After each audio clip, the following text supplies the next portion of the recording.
Hello, today we're with Micah Lambert. He's a post-divorce consultant. He helps men to figure out what they should do post-divorce, how to handle that process. And he also, because of dealing with so many men that have been divorced, he also knows about what happens, whether there's some of the causes behind divorce. We can talk about that and basically try to figure out if you can't avoid divorce, how do you make it the best outcome possible for you? Welcome, Micah. It's nice to have you. Thank you, Noah. It's very nice to be here. I really appreciate it. So yeah, I'm a post-divorce consultant or men's divorce consultant. I work with guys that are going through divorce as well as guys that have been divorced. And I've developed a 6-week program that basically gives these guys 10 rules that they should never break, that generate 5 attributes that I think lead to real masculinity.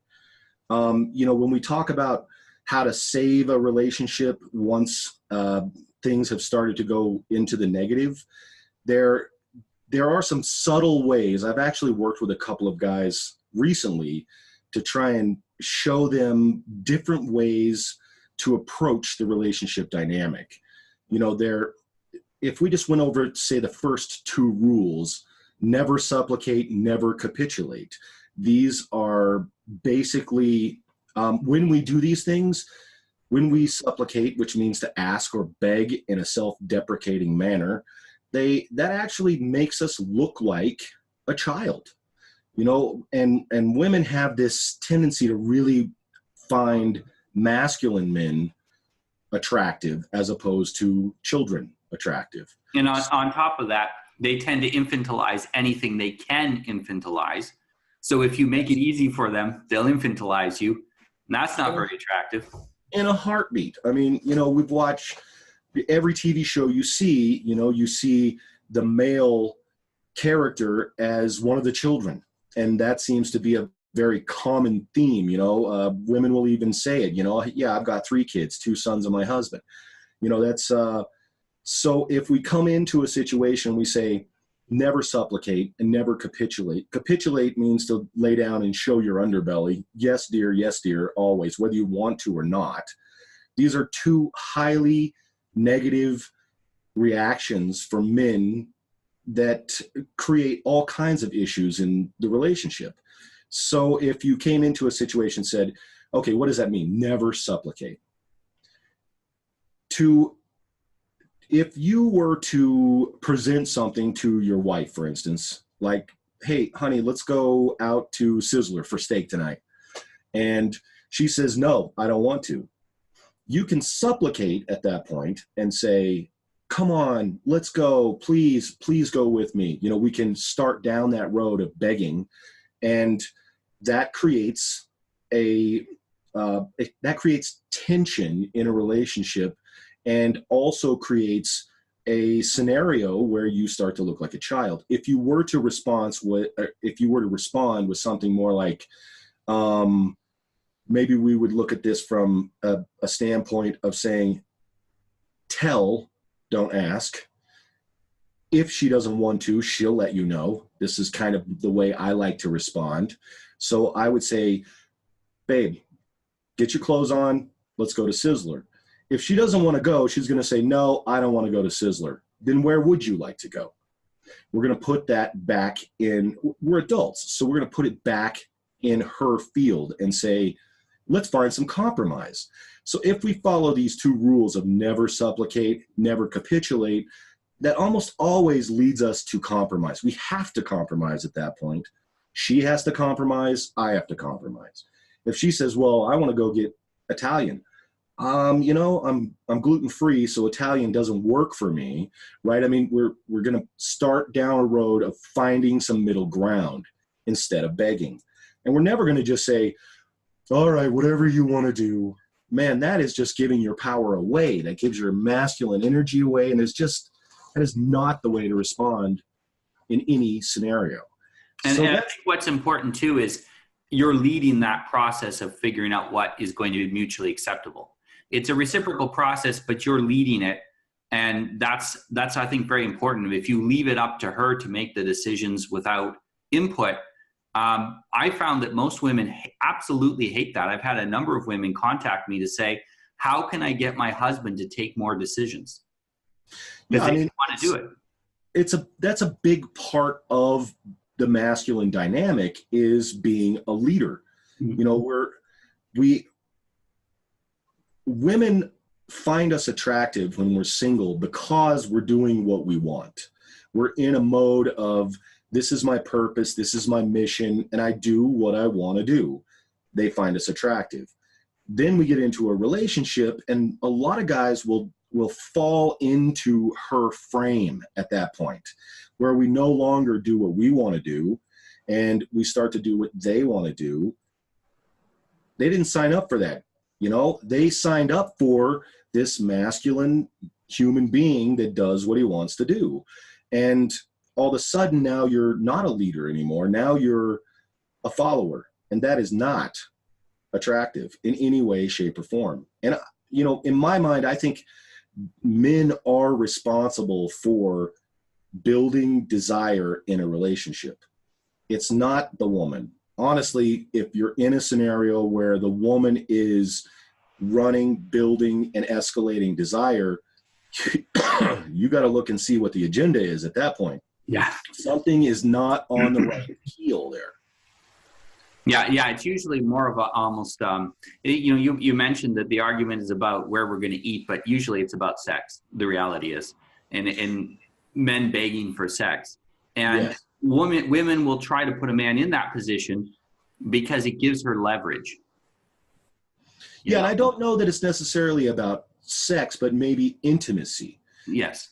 You know, I feel like those two things are not universal, right? I mean, when we're looking for, and men being men because of the way we were raised, and there's a lot of, it gets deep. There's abandonment issues there. There's attachment styles that happen.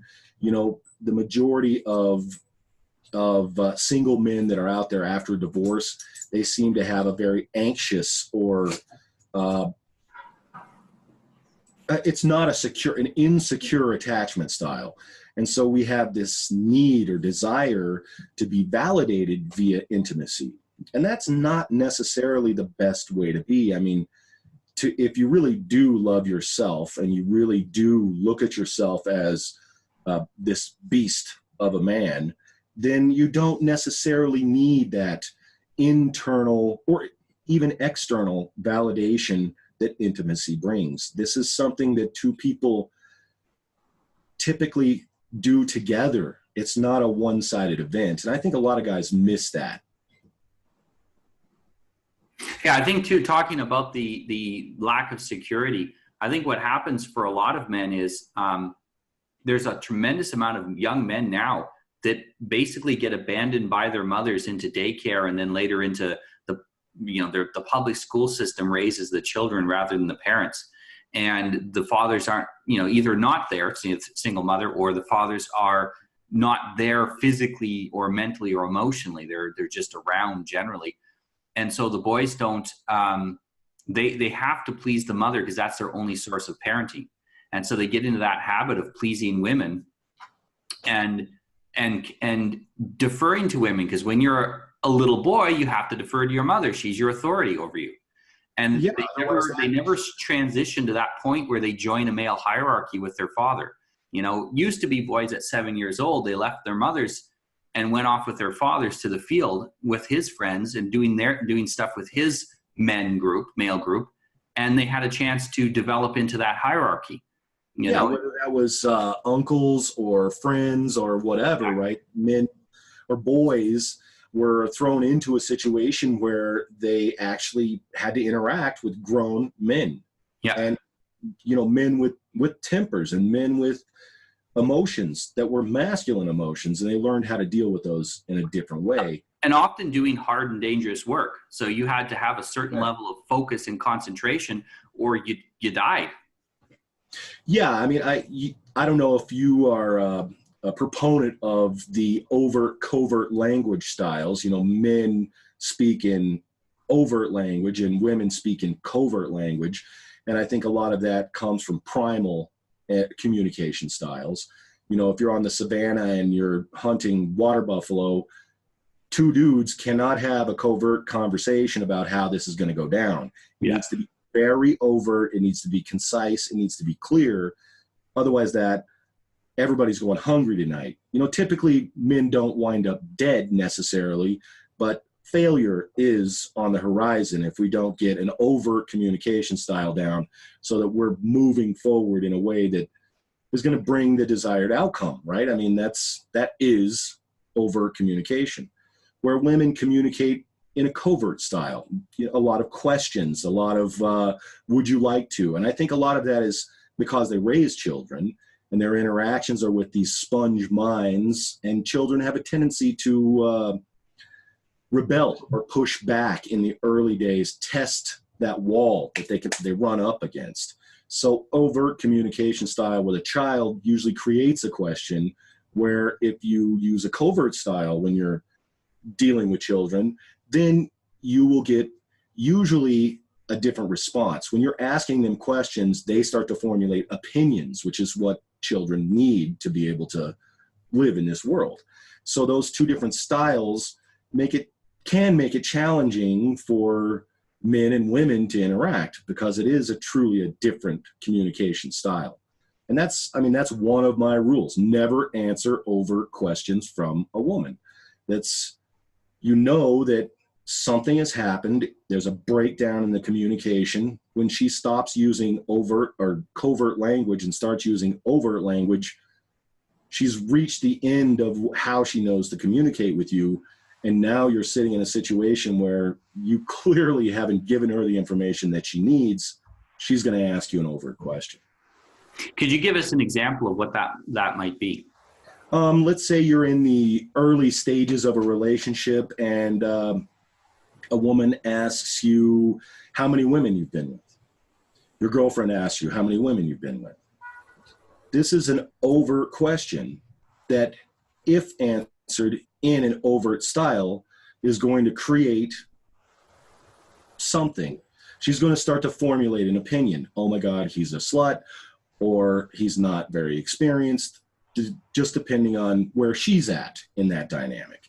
So the way to answer that, of course, is not to answer it, is to move around it in a way, where you say something like, I don't know, I lost track at 6,000, and make it ridiculous, right? And she'll say, no, really, I want an answer to that. I can't give you an answer to that because I don't remember. That's avoiding the overt question and bringing it back. At that point, then you can even start using covert language to respond to her. And that's what she wants anyway. She wants to feel secure, and she wants to have a conversation. She doesn't really want you to even answer that overt question. She just doesn't know how to communicate with you anymore. Yeah, her question isn't really how many women you've slept with. Her question is, will you keep doing that after you commit to me? That's the real question. And so that's the answer. That is the real question. We just don't know. She doesn't know how to say it. Yeah, exactly. So she's saying it, she's using overt language to try to make a covert question. And as a man, we have to interpret that. And I know a lot of men, they get very angry about women being not coming directly on and telling you what they mean. And I try to explain to them that these are women. Women are different than men. If you want direct explanations, go talk to a man. If you want to be romantic with a woman, you're going to have to accept that that's not how they usually talk. Agreed. And, there's another philosophy. I don't know if you've heard of Joe Navarro. He's an FBI negotiator and a body language specialist. I read his book recently, and, in his book, he says that humans communicate with about 80% body language. There's some thought out there that women might communicate with body language in a higher percentage, maybe up around 93 to 95%. So that's also one of the rules. Actions speak louder than words always. So if you are in a situation where where a woman is communicating with you in a covert manner, you're actually hearing language patterns that may not mean anything. So to really relate, a guy needs to learn what body language looks like. You know, when you're having a conversation with a woman and she's pulling back, something is not right. You need to switch your language pattern, or maybe it's your tonation. It could be your cadence. There's a whole bunch of things that you can play around with there to bring the desire or tension level back up. It's, you know, when you see body language where people are moving in, you know, where they're touching themselves, there's a lot of things, you know, like the touching your face. They're trying to find comfort at that point. They may be feeling uncomfortable. And, you know, a lot of times, kinesthetic people, in my opinion, there are three different styles of human. There are people who are visualizers, there are people who are auditory, and there are people who are kinesthetic. And kinesthetic people tend to, when they're uncomfortable, wring their hands or grab their hands. And that's a way of them bringing some comfort back to themselves. You know, auditory people will talk a lot. Visual people will do this number, you know, where when they're talking, they're looking up all the time. And that doesn't, left, right, I don't know any of that stuff. I just know that you can really read a person via microfacial expressions and body language, and they're communicating much more to you than you would ever get from the verbal communication, especially if it's overt. Yeah, and I've had people talk to me and say, "Oh, well, you're really good at that because you talk to people all the time, and so you're used to it." And that's not true. When I was younger, I actually went and read books. I'm pretty sure I read a book by the fellow that you mentioned before. I read a whole bunch of them, everything from handwriting analysis to micro expressions to understanding how people would use certain words in certain ways, mean different things. And of course, the sex differences between men and women, how they speak. And I read that because I wanted to understand what was going on. I wanted to understand the people around me. Part of it started off in an unpleasant neighborhood, and I wanted to be able to identify potentially dangerous people coming towards me. And it helped. You know, you can read, you walk down the street, you can read someone very easily once you get used to it. But it's thousands of hours of practicing doing this. And you don't need to do it for that long to get good enough at it. You spend some time with especially if it's a specific individual you're learning to read. Yes, it's a lot like any other language. You know, if you went to Mexico and had no idea about Spanish, you're going to be left out of a lot of what's going on. So body language is the same type event. You know, you need to really play around with it with your buddies, with your wife, with your kids, and, you know, all your interactions. If you're, you know, at work, you're seeing certain behaviors and certain reactions to vocal patterns. What are you seeing in their body? What are you seeing in their facial expressions? And, you know, I think another thing we really, really need to focus on when we're in relationships is looking for green flags, not red flags. I'm a firm believer that you find what you're looking for. If you tune your reticular activating system to the negative, you'll find it. You'll find all of it you want. The world is full of that. But if you tune yourself to the green flags, the things that you do want, the things that you like, the things that attracted you to this person in the first place, then you're going to have a better experience. You're going to understand and have a little more compassion. You know, there's a lot of things that go into that, but I think it's really imperative, even in the dating cycle, to be looking for green flags, not red flags. Because just because she doesn't have the red flags that you're looking for, that doesn't mean she has the green flags that you need and want. Yeah, and then you need things to sustain you. I always say with red flags, it's not a matter of looking for an absence of red flags. It's looking for red flags you can tolerate. You know, if you come up with a red flag, the question is, can I tolerate this or not? And, True. And then looking for you're right, looking for the green to make sure that there are things that you're going to like about that person. Really, virtues that is what you're looking for.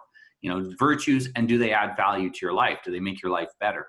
Yeah, the difference between good character and poor character, right? I mean, we're not looking, when we're looking at someone and we're seeing green flags, these are all the things that appeal to us as far as morality, thought process, agreeability, a lot of those kinds of things, you know, because my kind of lady is not your kind of lady.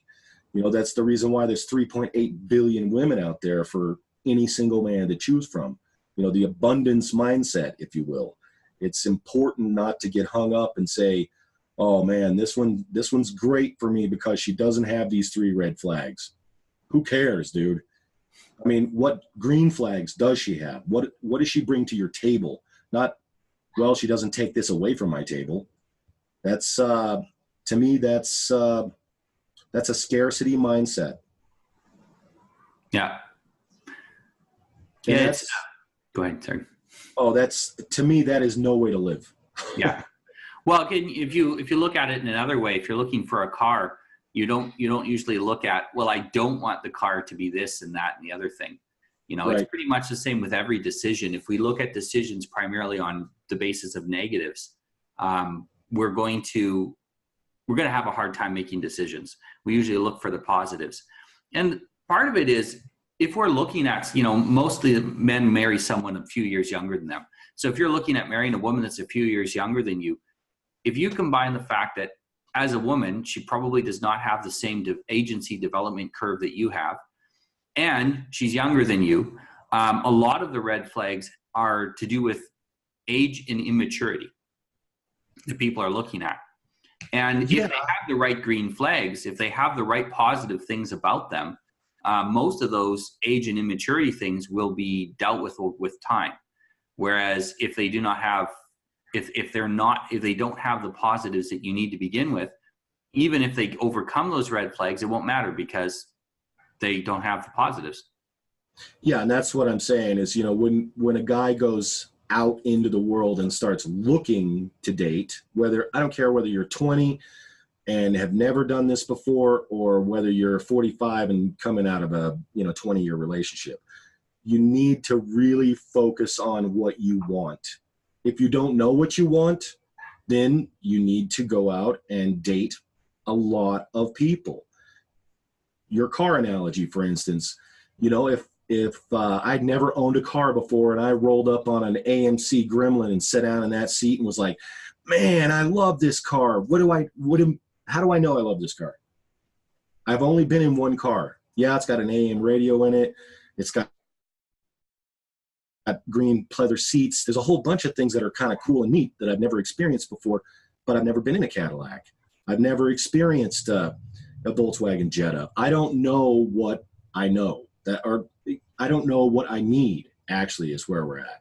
So a guy has got to have his frame has to be set. You know, he has to really understand what he wants. He has to know who he is, what he brings to the table, for him to even be able to open that up and give to someone else and allow them to give to him. It's an important part of the process, is to go out and interact with as many women as possible.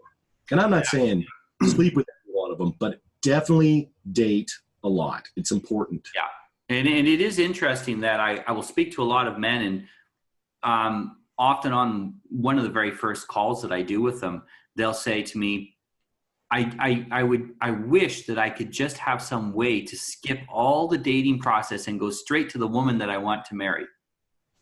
And I would love to be able to go to the gym and never have to lift a weight. Yes, exactly. It's do the work, man. Yeah. The dating process is part of the process of finding that woman. That's right. And you can't skip it. In part, for many reasons, because it changes you as a man. Imagine that the very first woman you dated was just right for you and you got married. How would you know? How would you know that she was just right for you?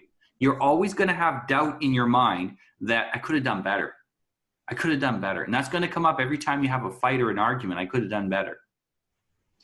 Yeah, or I don't, to me, I would agree with that statement wholly. I also believe that you don't even know what you want or need if you meet the first woman and marry her.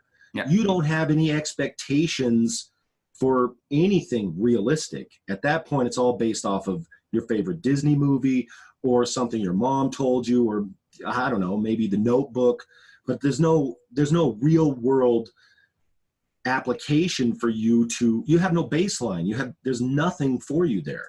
I've seen quite often people, something they thought was very interesting about a woman they were dating, they realized became very irritating after a period of time.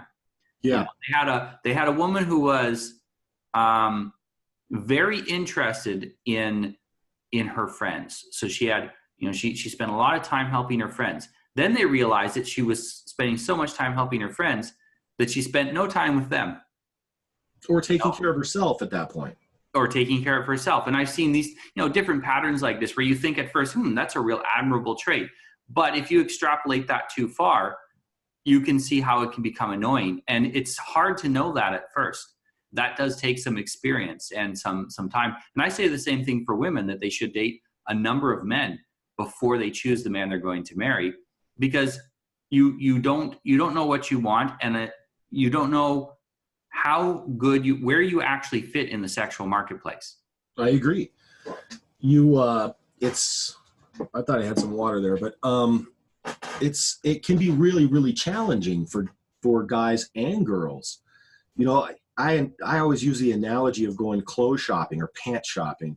You know, if you go into the store and you look at 10 pairs of pants and you're like, oh, I really like these pants, I'm taking them home. You got to try them on. You got to actually interact with this person enough before a commitment level is reached, before those pair bonding chemicals that we have kick in, and realize that it may not work out. It may work out. There may be 10 things about this person that you really, really, really like, that are attractive to you and create all the right chemicals for you. But if there are 10 things that drive you absolutely insane, then 10 years with that person is going to seem like a prison sentence, as opposed to the loving relationship dynamic that you were hoping and dreaming would happen. So there's, you know, it is a process. And, you know, I think so many people come into relationships and think that saying goodbye is a horrible thing. But if it's not working, then it's not working, and it's time for you to look at something different. That's the reason why we don't commit immediately. I think people need to pause, and guys especially need to pause. We don't have the abundance mindset that we should, and taking a mental pause, staying in that moment where you're at right now and not moving forward. We're such driven creatures, men are, to move forward all the time. We've got to be moving forward. And that's not necessarily the best process when you're interacting in relationships and friend dynamics, for sure. Yeah. And I think too, when it comes to men dating several women, it's not just dating in series. It's a good idea to have several women at once that you're interacting with, because what will happen if you have a specific woman, you will take all your attention and tend to focus it on that one woman. And for women, that can seem overwhelming. Yeah, honestly, it does seem overwhelming, you know, especially if you're an intense kind of human. You know, you're really bringing everything you've got to the table and saying, hey, look at me, you know, look at me. And yeah, and then you, because you're so focused on this person, you start investing so much time and energy and thinking this is yet one-itis, you know, thinking the person. What ends up happening is that it becomes a I can't fail situation. This relationship can't fail situation. And it can really hurt you. And I've seen people go in cycles of doing that 2 or 3 or 4 times.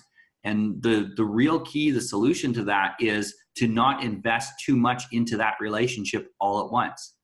You know, have a couple of different women that you're interacting with that are potential partners until you get to the point of, you know, engagement or serious dating. But until then, spread your energy and attention out.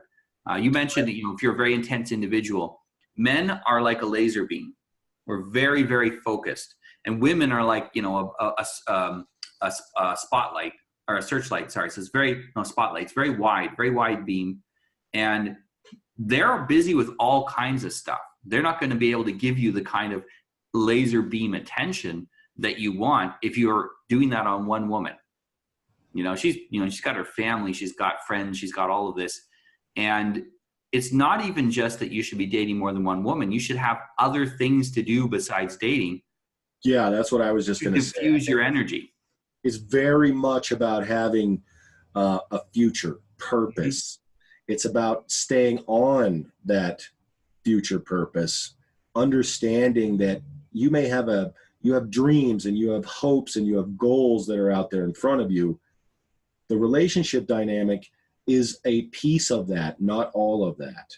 Mm-hmm. If your whole life is invested in this relationship or raising my children and you're not doing anything for yourself, then you're going to fall into her frame, and that's not what she signed up for. We discussed that earlier, right? You know, she fell in love with someone who had a purpose. Maybe that purpose was sitting on the couch playing video games, but she still liked that. Yeah. And when you fall away from that, your purpose, and into her frame, man, that screws the dynamic up. That is probably the number one killer of desire, is not staying on your purpose. Yeah, I tell a lot of men, I say to them, you have to think of it like this. You're creating a life with a purpose and something to do. And you're saying, you know, you're offering, hey, do you want to see if maybe you're going to get on board with me? You know, this is not a merging of ships. This is, I have a ship. Do you want to board my ship and go with me where I'm already going? And that's kind of a challenge. Women love that. They're for women, that's like, you know, they have to birth children and look after small children. It's a lot of work. You know, my wife's pregnant with twins, so she's going to have about 2 years of sleepless nights coming up in a few months when the twins are born. And that's a lot of work. They don't want to have to be doing that and thinking about how to direct the family's future. They want to know that you've got that in hand, and that's not their thing to do. They don't need to worry about it. Yeah, that's to me, that's a challenging thought process right now. You know, we live in a society where the strong, independent woman who has her own frame and her own purpose, you know, the idea that these two beings do create a one, and there is some commingling of ideas, compromise, and that can be true. I mean, you may run into a woman that you find wildly entertaining and attractive who doesn't want to have children and doesn't have that follow the leader mentality. She might be a powerful, you know, go-getter type woman. Your frame still has to be maintained, and at that point, probably even more so. You need to make sure you stay on your purpose and you are who she signed up for, or she'll be gone in a heartbeat. I mean, not that that's a bad thing, but if you want to create a really strong, long-term relationship dynamic, then to me, frame is everything. It's imperative. Yeah, absolutely. So what do men who are facing divorce, what was your recommendation? You had you mentioned a couple of things before. You know, if I would say one of my big recommendations to them is don't do it alone. You know, don't go through the breakup of your relationship alone. Make sure you have friends around. If you need help, talk to someone like you, talk to a coach, and get the help you need. Well, what else would you say about that? I think one of my other rules, I think it's number 9, I'm looking here, is bitch to your buddies. This is, if you're looking at a situation in your relationship where there seems to be some friction, not tension, but friction, then maybe you need to pull away and go bitch to your buddies. I have this thought process that women are high emotional experience creatures. They don't do well with negativity.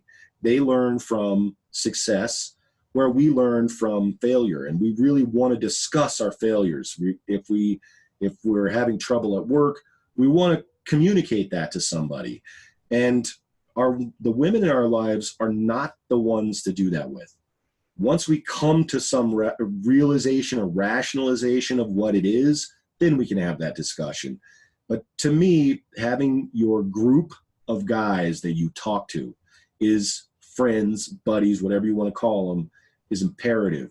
This is primal, standing around the fire, drinking some kava, whatever it is, that is part of the development of man. The whole 1.5 billion years, that process has been stable until the last 40 years. And now we've become a co-ed world where we go out and commingle. We go to the bar and there's men and women. Men don't sit down and have these open discussions about the things that are going wrong in their lives. And I'm not talking, a cry fest. I'm talking about, hey, I'm struggling with this guy at work. I want to punch him in his mouth. How would you respond? If all your buddies say punch him in his mouth, okay, maybe that is the best way to go.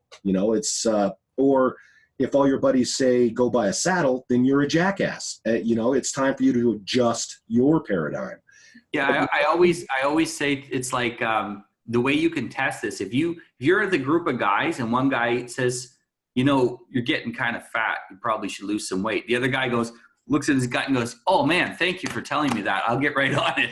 And they're like, for guys, that's like, oh, he must really care about me because, he told me I was fat. Try that with women. That does not work with women. Hell no. It's a weird thing too. We think about this when we're in a group of guys. If you have a guy comes into that group and tells you about his successes, all of his success, we hate him. He's the guy who's like, yeah, I got all the gold and just bought a new Lambo. And like, dude, you're not even real right now because we know you have issues. Everyone has struggles and failures in life that we need to understand. Well, and we can identify his wins instantly because we're really good at looking at another man and sizing him up. And we can say, oh yeah, this guy's we saw you drive up in Lamborghini. You don't need to mention it. Yeah, we appreciate that. But we're also great at hiding our defects. So that's why we want to hear about them. I think so. I think, if you think back to the primal fire, we're not talking about the success that we had. We're talking about processes that brought success. If you hunt Wolverine this way, you'll lose if you go this route. You'll win if you go this route, in my opinion. And we always want to have those kind of discussions. So when we're struggling with something, whether it's relationship dynamics, our money, our spirituality, it doesn't matter what it is, that needs to go to our group of guys first and get some clarity from a group of men. A hunter never asks its prey how to catch it. So we must sit with other hunters. That's the way men learn. Boys, grown men, the whole dynamic. To me, bitch to your buddies is maybe one of the most powerful components to my 10 rules. And I think for fathers, you can really train your sons to do this by making sure that from a very young age, from the time they're around 5 or so, they start separating from mother and being more interested in what father's doing. And go to your sons at that age and start listening to them and asking them questions. Did you find that hard? What was difficult about it? Maybe if you try it this way, it's better. And start getting them in that habit of talking to you, and they will then project that as they get older, talking to their friends as well. And I think it's, kids are really, like you mentioned, there's that there's children are now in, everything is mixed in every possible way in the environments they go in. If they go to school, it's men and women, it's boys and girls. Yeah. It's all different cultures. There's all different ages there at the school. So it's all this very big mix. And I think it's very important for parents to ensure that their sons have time with other boys, just in a group. A bunch of boys going off and doing something, preferably slightly dangerous, and let them have a chance to be boys. You can't be a man unless you were first a boy. And so you have to let your sons be boys and get that experience of being in their little tribe, their little other boys, together forming a tribe. They need to be in that. I agree. I mean, we have had sports in this country for the past few years. We've lost some of the big ones, the hunting and fishing and, some of those kind of components. But sports, I still believe that that's a good place for boys to interact with other boys. It's a little bit dangerous. It's, becoming more regulated and feminized, if you will, but it's still a good place. And, we still have the Boy Scouts, and there are several other organizations out there where we can get our kids involved in different things for sure. Yeah, absolutely. So we're running roughly to the end of our time. Is there anything else that you'd like to speak about before we finish up? You know, I think the very last rule is a good one for us to discuss quickly, and that is break the mirror. Lions think everyone thinks like a lion. So when we're in these interactions with our mate or a possible mate, we seem, all humans have a tendency to mirror each other. And if someone comes in with a high emotional charge, they can change our state very quickly, and we will fall into that mirror phase where we're mimicking them so that we can understand how they feel. It's part of how we communicate. If someone's very angry, we'll try on that anger for a second so that we can relate to this person. Because if we're happy and they're angry and we don't try it on, we're like, I don't even understand what your problem is. Yeah, it doesn't seem very empathetic if you're not mirroring. Correct. But in the male-female dynamic, to mirror, you look like a female. And and this is something that's a major issue to me in our society right now, men need to get closer to their masculine, not to their feminine. We've had enough feminine influence in our lives, and we're not getting enough masculine. So break the mirror says that when someone is having an emotional response, we do not fall into that state. We do not mirror that person. We actually bring whatever we're feeling to the table. This is frame control and state control, both. It's very important for any argument, any even an excitement level. If she's very, very excited about something, are you? If you are, great, go with it. If you're not, what are you doing? Yeah. You're acting like something that you're not. She didn't sign up for that. This kills desire again. So to be able to maintain and build desire, we have to be a standalone unit. We don't let other people influence our emotion, and we don't let our mates create a mirror for us. We have to be and feel and have opinions and be the leader. You know, if you were in a military situation and 10 of your guys are freaking out and shaking and, you know, going nuts, if you do the same thing, everybody's dead. You've got to maintain your frame and do that via breaking the mirror. So I know that's a quick, I would usually spend an hour on that, but it's, you know, I think there are some basic components that guys can learn that are, we're not talking behaviors, we're talking mindsets and mentality.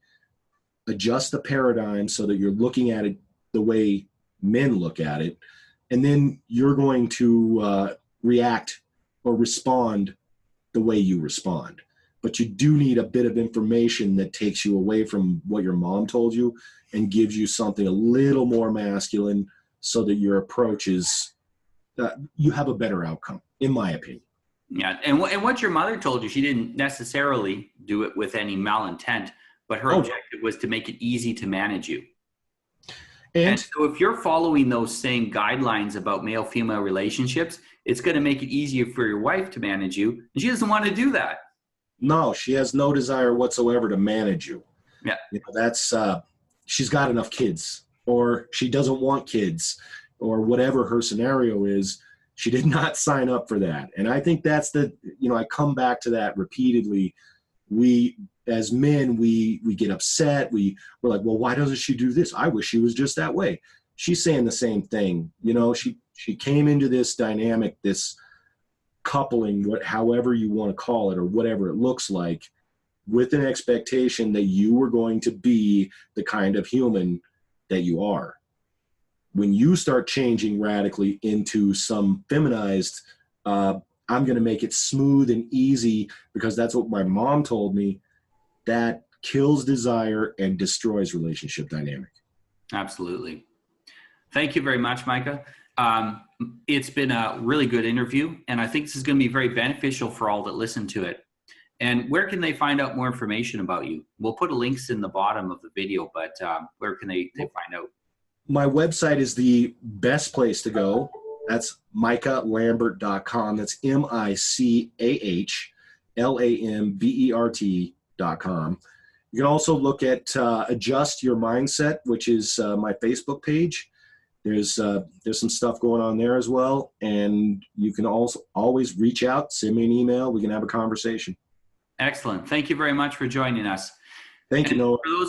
For those of you who've watched, please like and subscribe to this, subscribe to the channel and like this video. And you can see more from us at smv4k.com.